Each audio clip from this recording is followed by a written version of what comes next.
William Whalen here for GetMoreSports.com, and we're looking at the SEC here.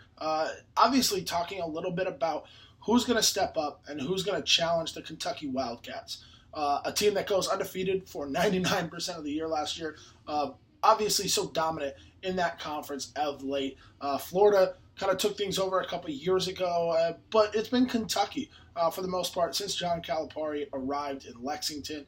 And this year looks no different. Quite frankly, I mean, they've got a really interesting squad up there. You've got defensive juggernauts like Alex Poitras and Marcus Lee in Lexington. You've got a point guard in Tyler Eulis who's stepping in right away into kind of the starting role this year after playing a little bit of a backseat a year ago. I think this is maybe the most balanced 1 through 10 team that John Calipari has had, just based on roles. Guys got to know their roles. There's no guys on this team who seem to have an ego that's too big for real life. So I think the Wildcats are poised for another SEC title run.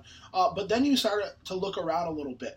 You look at squads like Georgia. You look at squads, of course, how is Florida going to bounce back? I don't think that they'll have the best go of things in year one of the new regime. But I go to a program like Texas A&M.